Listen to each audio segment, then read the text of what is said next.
I am Professor Antonio S. Marahas, and this is Digital Technique Fundamentals.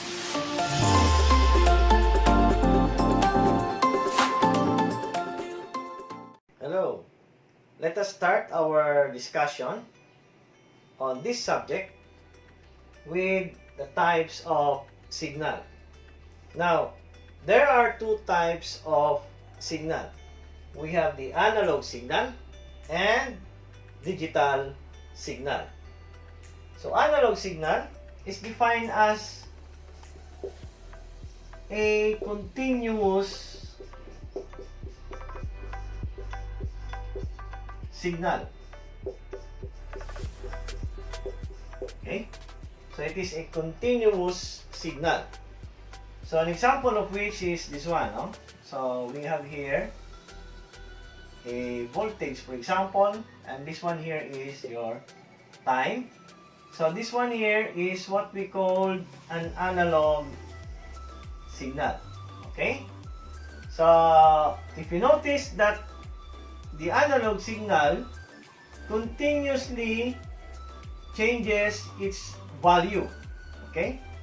So, that is why it is called continuous signal. No? The value varies as the signal goes up or down. No? So, that is your analog signal.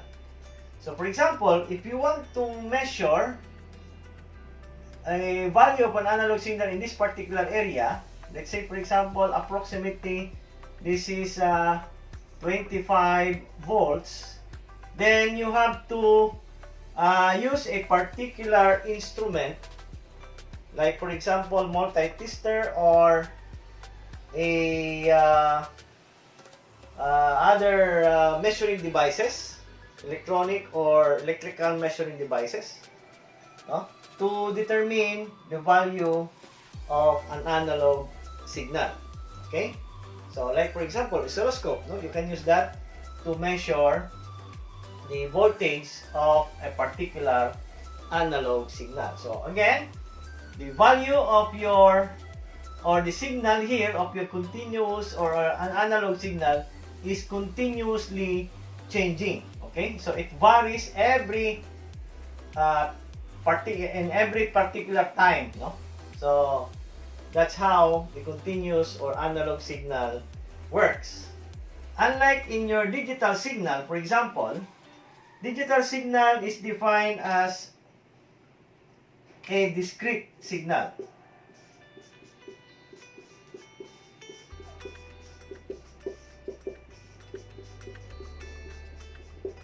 Okay, so it's a discrete signal. Okay, so an example of which is this one.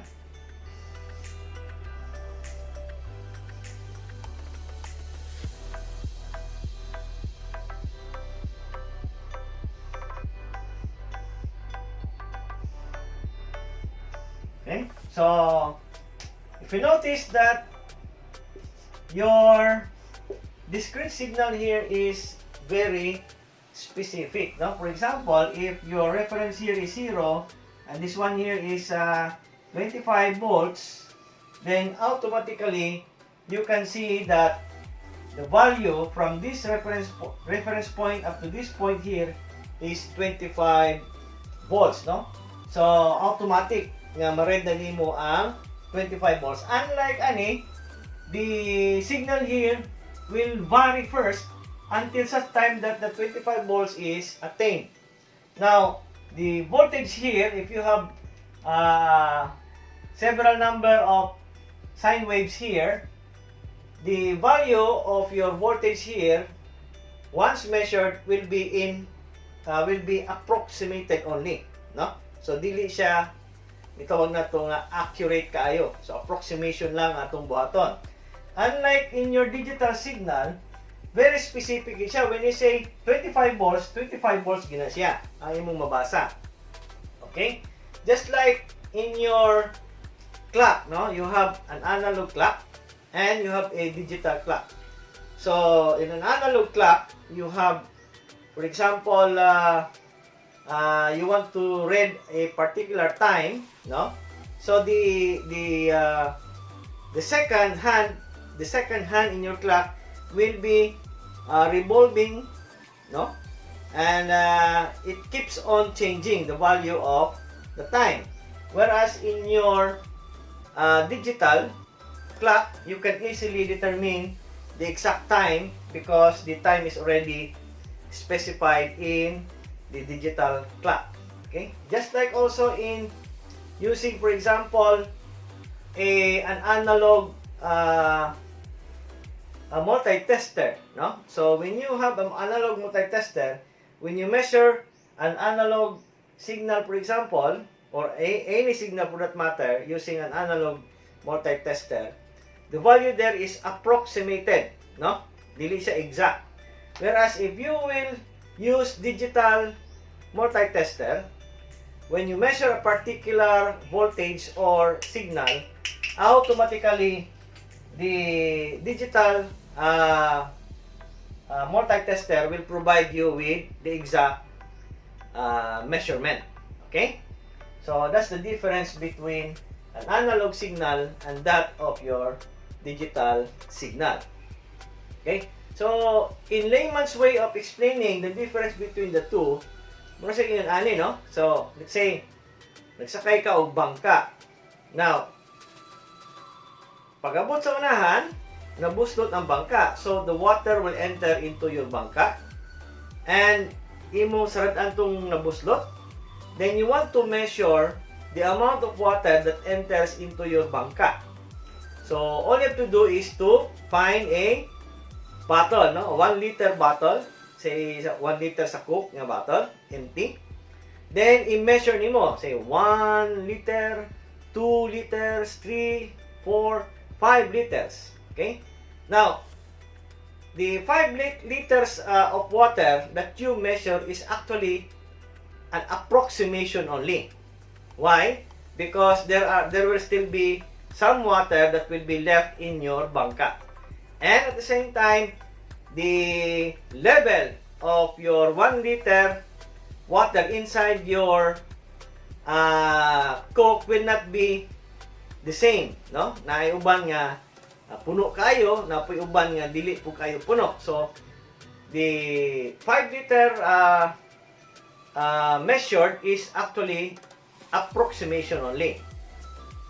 Whereas in digital, for example, the same situation, nagsakay ka og bangka and then somebody throws you a stone, no? So tanan nga mga bato nga mosulod sa imong bangka, maihap nimo. Okay? So you can see it by using your bare eye. So maihap nimo, and the stone that enters into your bangka is what we call digital signal. Okay? Whereas katong tubig nga nisulod sa imong bangka kaganiha, nagigamitan nimo og particular device such as katong 1 liter of Coke, that is an analog signal. So that's the difference between the two. So again, if you use an analog signal, you need to use a particular device for you to be able to measure that particular signal. Whereas in digital signal, I mean, you can easily determine the value of that signal by just looking at the device or a measuring device that you are using. Okay? So that's the difference between an analog signal and a digital signal. That is why sa karon nga time, most of the devices, or let's say electronic devices for example, are using digital signal. Okay, mas accurate. For example, your computer uses digital signal, your cell phone, no? Some of the TVs now are using digital signal because it is more accurate and mas klaro ang imuhang output.